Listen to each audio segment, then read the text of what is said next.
Jonathan Sacerdoti is a journalist and broadcaster, campaigner against anti-Semitism with us tonight. Hello, Jonathan. Hi there, good evening. Hi. And the political activist Femi Oluwole is with us as well. Hello again, Femi. Hi, Stephen. Hi. Jonathan, is an apology enough for these messages? Well, I think the first thing that's important to say is it's not about what's enough and what's worse than what. This sort of victimhood competition needs to end. And I think that applies for all ethnic minorities. In reality, I think we all have a similar aim, which is to get rid of racism as much as possible, whilst also acknowledging that a certain amount of racism and joshing and banter is inherent in most interactions in human life. But we need to draw very strong lines between what is effectively racial abuse, which is what he described last week, and what doesn't make his experience of that any less important, to find out that 10 years ago he himself engaged in some quite nasty stereotyping banter about Jewish people. So I think we need to stop trying to... Why are you calling it banter? Was it not abuse, what he said? Well, banter can be abuse. I think that's the point. I think we need not to lose sight of nuance. I'm not excusing anything. When I saw what he wrote, I was shocked and it was quite hurtful because it was playing on very nasty stereotypes of Jewish people.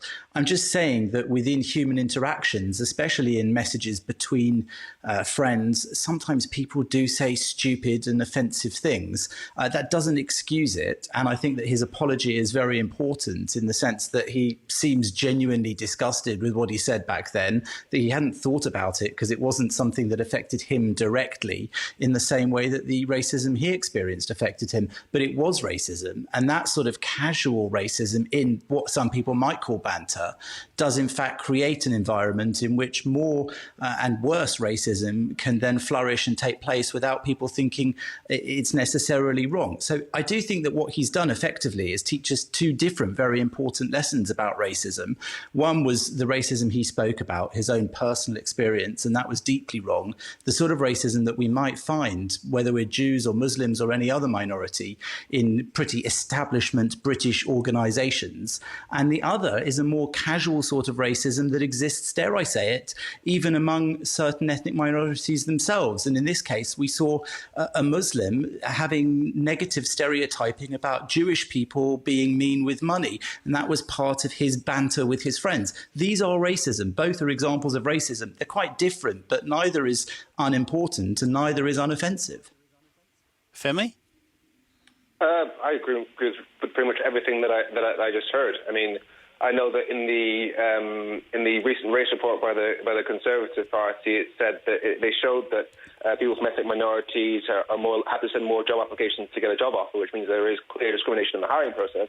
But they tried to pretend that wasn't racist or a sign of systemic racism because it might just be because the employers assume that somebody from a different race is of a lower class. They tried to effectively use classism to erase racism. You can't use one discrimination to discount another. The fact that Azeem Rafiq displayed racism when he was 19 doesn't change the facts of what happened to him at Yorkshire Cricket Club. It also doesn't change the fact that the institution of Yorkshire Cricket Club chose to label the use of the P word as simply banter.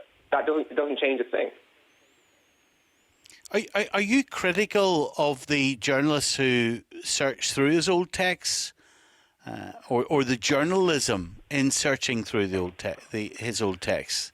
I think that while what Azeem Rafiq said when he was 19 was absolutely disgusting, it's a sign of the typical tropes about anti-Semitic tropes that you often hear about, is disgusting, and that should be called out. It is the timing that troubles me because those texts were resurfaced just hours after he gave significantly damning testimony about just the extent of institutional racism within UK sport. And it's at that particular moment that people chose to try and look through his old text to see if they could find something that could undermine not him, but his story, and undermine the clear proof that we all had there was a problem, and change the narrative from... Hold on a moment. You don't know that, and there's no evidence that any journalist was doing something to undermine, in order to undermine. No, let me finish now. Hold on, then I'll hear you out. The bottom line is, when someone gets profile in the media and is part of a story, there is a natural inclination for any journalist to look at that person. And that's all surely this journalism was doing. There was no set out purpose to undermine anybody, Femi. You don't know that. If you look through somebody's tweets from when they're 19 years old, the intention is to undermine. We've seen that happen with Ollie Robinson. That's your presumption. You've no idea what the journalists were doing. Okay, so you think it's a coincidence that somebody chose the hours after that testimony to choose to look up his old tweets? I think what journalists do is they look at people who are part of a story, and they get background of the people that are part of a story. Could I jump in at this point and just say... You're surely being unfair here on journalists who you don't know, what their purpose was. Sorry, may I jump in and just say, partly in Femi's defence, I don't think it's really important, actually, how this was revealed. I do agree to some extent with Femi that sometimes when there is a feel of a gotcha about people, trying to cut them down potentially, that is an assumption, but I don't think it's a ridiculous one.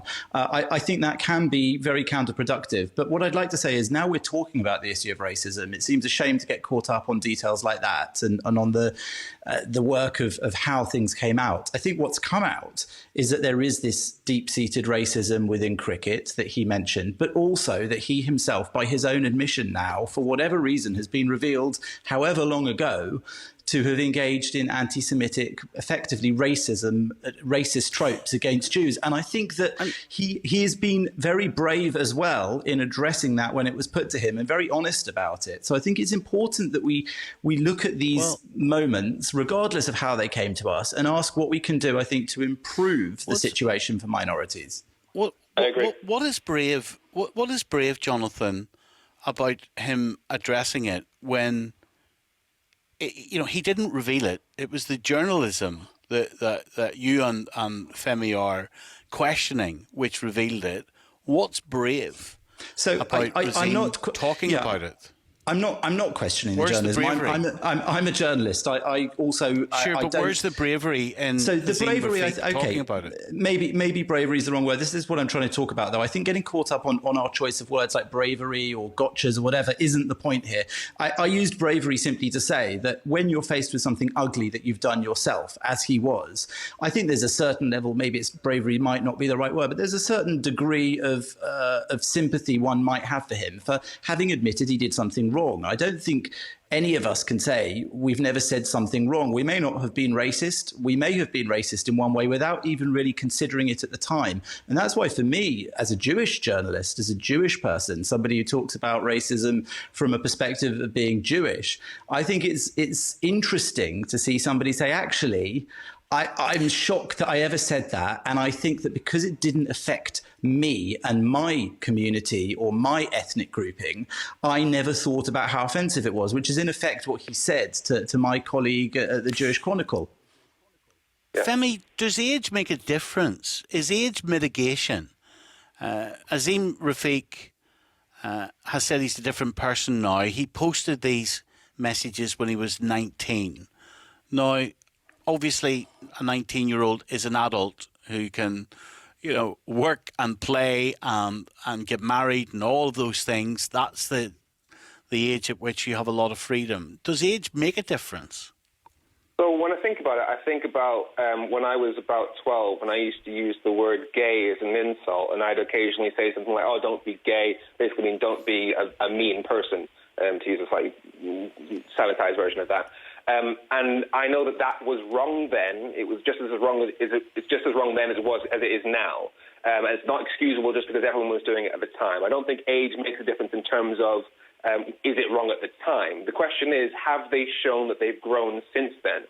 One example for me would be the fact that I know that I actively campaigned against homophobia in the church and I make videos against homophobia, and that shows that I should not be held accountable for what 12-year-old me said because I'm no longer that person and I've got evidence to that effect. I think what we want to know is, has Azeem Rafiq shown evidence that he's no longer the anti-Semitic kid he was when he was, anti-Semitic young adult that he was when he was 19? I think that's the important thing. Often you hear this gotcha of people pulling out old tweets from when people were like 19 or 17, But the question is, are they still pushing the same narrative? So, for example, Boris Johnson's government just released a race report that the United Nations said normalizes white supremacy. So it's completely legitimate to pull out his old articles, which show that he said that the problem in Africa is not that we were once in charge, but that we're not in charge anymore. So we know that he's still the same person pushing the same agenda. So if he apologized for that now, it doesn't really hold the same amount of water. Where do we go from this, Jonathan? What is the learning from this, and how common is this? Well, as I said, I think that what we've learned here in this experience, in this little spin of the news cycle, let's say, is that there are different kinds of racism, not just against different minority groups, but also different manifestations of racism. Sometimes something can be as overt and aggressive as forcing alcohol down the throat of a Muslim who doesn't drink alcohol simply because you know that will offend them. And sometimes it can be making comments which you might have thought were innocent to your friends about Jewish people being mean with money. And I think that all of these are wrong. And I think that what I've learnt from thinking about this quite a lot over the last couple of days is that we shouldn't necessarily engage in competitive victimhood. This is not a competition. In fact, what we should all be doing, whatever background we're from, whether we're in a minority group or not, is trying to eliminate unfairness and abuse of anybody, but particularly in this conversation, people in minority groups. And I don't think antisemitism or racism against Jews, to use a better phrase for it, is a Jewish issue, just as much as I don't think racism against Muslims or people from anywhere in the world is an issue just for them. It's an issue for all of society. Britain is genuinely, in my opinion, not predominantly a racist society, but like all societies, there are people within it, and many people have certain elements of racism or prejudice in their way of thinking, intentionally or unintentionally. So I'd like it if we can use both these examples from the same man, interestingly, as a moment to think about the different ways in which sometimes people offend one another or are prejudiced against one another, and how to narrow that down, how to stop it happening so that in future we can get on better and we can make sure that minorities feel protected.